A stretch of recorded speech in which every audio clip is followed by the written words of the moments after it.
पौड़ी का बस अड्डा नाम तो सुना ही होगा आपने। इस बस अड्डे को भूल भी कैसे सकते हैं, क्योंकि दुनिया का 8वां अजूबा पौड़ी के बस अड्डे को माना जाता है। वो इसलिए माना जाता है क्योंकि 10-15 साल से इस बस अड्डे का निर्माण कार्य चल रहा है, लेकिन आज तक पौड़ी का बस अड्डा बन नहीं पाया है। लगातार पौड़ी का बस अड्डा सुर्खियों में रहता है। इतना कोई नेता भी चर्चाओं में नहीं रहता है जितना पौड़ी का बस अड्डा भी चर्चाओं में रहता है। ये उसी पौड़ी का बस अड्डा है जिस पौड़ी ने प्रदेश को कई मुख्यमंत्री दिए हैं। सिर्फ उत्तराखंड प्रदेश को ही नहीं बल्कि उत्तर प्रदेश को भी इस पौड़ी ने मुख्यमंत्री दिए हैं।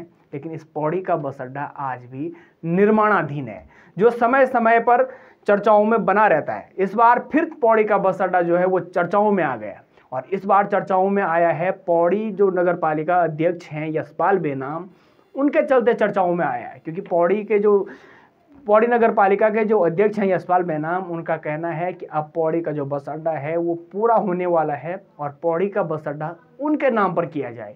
यानी कि पौड़ी का जो बस अड्डा है वो यशपाल बेनाम के नाम से जाना जाएगा। ऐसे उन्होंने पुष्कर सिंह धामी से मांग की है। एक बार यशपाल बेनाम को सुनिए। ये पुल का निर्माण अंतिम दौर में है, थोड़ा सा इस पे काम रह गया है और लगभग 10-15 दिन में माननीय मुख्यमंत्री जी के कर कमलों द्वारा जो है इसका उद्घाटन कराया जाएगा। दरअसल ये लोग चाहते थे कि इस कार्यकाल में इस पुल का काम ही न हो। मेरा कार्यकाल लगभग समाप्त होने की कगार पर है और इनकी तमन्ना यही थी कि जो मेरा ड्रीम प्रोजेक्ट है ये किसी तरह से रोका जाए।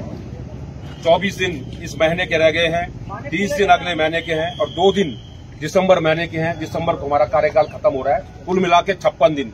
तो माननीय नरेंद्र मोदी जी का जो 56 इंच का सीना है वो भी यहाँ काम आया। तो उन्होंने गुजरात में नरेंद्र मोदी जी के नाम पर जो है स्टेडियम बना है उनके कार्यकाल में रहते हुए। तो मैं भी इस वीडियो के माध्यम से माननीय मुख्यमंत्री पुष्कर सिंह धामी जी से निवेदन करना चाहूंगा।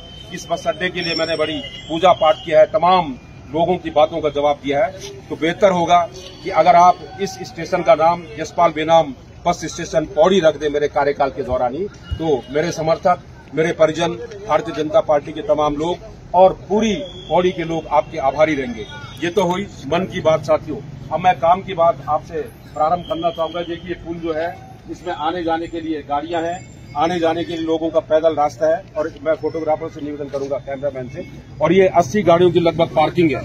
इसमें हमारी जो गाड़ियां हैं, कुछ गाड़ियां जो है जो सड़कों पे खड़ी हैं लोगों की है वो यहाँ खड़ी होंगी और बाकी गाड़ियां जो हमारे पर्यटक बाहर से आते हैं उनके लिए, ये जो लोग खरीदारी करने बाजार में आते हैं उनके लिए गाड़ियां सुरक्षित रहेंगी। तो मैं निवेदन करता हूं कि इस महीने ये हमारा ड्रीम प्रोजेक्ट पूरा हो रहा है और पौड़ी के लोगों को और यातायात व्यवस्था को सुदृढ़ बनाने के लिए ये कार्य जो नगर पालिका के द्वारा किया गया था, मैं इसके आर्किटेक्ट और स्ट्रक्चरल डिजाइन चमोली जी का भी आभार व्यक्त करता हूं कि उनके द्वारा भी एक खूबसूरत डिजाइन यहाँ पर तैयार किया गया है। और उसके बाद इसके छातियों पर कई लोगों को पता है ही नहीं कि स्टेशन बन क्या रहा है। इसके ऊपर साथियों एक ब्रिज उधर से आएगा, आप दिखाइए, जो विकास मार्ग वाला रास्ता है, इस पे लैंटर पड़ेगा और इसके ऊपर जो है हमारी 42 दुकानें हैं और सामने वो जो है वो जो पुस्ता है वो भी टूटेगा और वहाँ 12 दुकानें हैं और उसके बाद घिरकर जो है इसके ऊपर एक पार्क बनेगा। तो ये इसका डिजाइन है। मैं भगवान से चाहूंगा, कनोलिया देवता से, तमाम देवताओं से, कि मुझे शनि देव, कनोलिया देव, क्यों कलेश्वर बाबा, बजरंग बली, वैष्णो माता, भैरव देवता, वैष्णो माता से, नाग देवता, कनोलिया देवता से, सभी लोगों से चाहूंगा, चारों धामों के प्रणाम करता हूं मैं, कि मुझे विकास काम करने के लिए आगे भी निरंतरता बनी रहे ताकि मैं कंटिन्यूटी में और विकास कर सकूं। तो पुनः मैं सभी का हार्दिक धन्यवाद देता हूं और निश्चित रूप से जो बेवजह जिन्होंने विरोध किया था साथियों, उनकी बोलती भी बंद हो गई है और अब जब वो गाड़ियां यहाँ देख रहे हैं बस स्टेशन पे तो उनकी नजरें भी झुकी हुई हैं। तो फिर भी मैं स्वागत करूंगा कि आप लोग जो है हमारे लिए, हमारे मन में कोई बात नहीं है, आप लोग आइए, यहाँ पर पार्किंग दीजिए और पार्किंग शुल्क जो है व्यवस्थित ढंग से तय किया जाएगा। तो पुनः मैं आप सभी से शुभकामनाएं देता हूं इस ड्रीम प्रोजेक्ट के लिए। इसके अलावा यशपाल बेनाम ने अपने विरोधियों पर तीखा हमला बोला है, जो लगातार पौड़ी के बस अड्डे को लेकर गाहे बगाए यशपाल बेनाम को घेरते रहते हैं। एक बार भी यशपाल बेनाम को सुनिए। बाकी की बात है कि अब जो हमारे एक ड्रीम प्रोजेक्ट था जिसपे कि लगातार काम चल रहा था वो अंतिम दौर में है। और ये देखिए कि मेरी गाड़ी जो है, सबसे पहले मेरा सौभाग्य है कि इस ब्रिज को पाल करते हुए इस बस स्टेशन में आई है। इस पुल पर कई अनभिज्ञ लोगों ने तमाम तरह के सवाल उठाए कि जनता को खतरा है। देखिए, असली जनप्रतिनिधि वही होता है। अगर किसी ने जनता की तरफ खतरे के संकेत दिए थे तो हमने पहले एक जनप्रतिनिधि के रूप में मैंने कहा कि मैं सबसे पहले अपनी गाड़ी यहाँ पर लाऊंगा और किसी भी तरह का कोई खतरा नहीं है। ये पुल जो है लोक निर्माण विभाग के जेई, एई, उनके इंजीनियर और जो अनुभवी ठेकेदार हमारे हैं, कॉन्ट्रैक्टर बीसी हो गए, सतीजी हो गए, साजी हो गए और ये तमाम पुल बनाने वाले विश्वकर्मा जिन्होंने की तमाम तरह के पुल बनाए हैं। मैं इसके आर्किटेक्ट, स्ट्रक्चर डिजाइन चमोली जी का भी हार्दिक आभार व्यक्त करता हूँ। और अंततः ये मेरी गाड़ी, ये सौभाग्य प्राप्त हुआ है कि ये गाड़ी यहाँ पर आ गई है और इसे हमने अच्छी तरह से आजमाइश कर दी है। सोशल मीडिया पे तमाम लोगों ने कि साहब ये तक बात कह दी कि साहब ये चीफ इंजीनियर जो पीडब्ल्यूडी के इंजीनियर है, इनकी डिग्री की जांच होनी चाहिए, लेकिन आज उन्हें स्वयं जो है उनकी बोलती बंद हो गई है।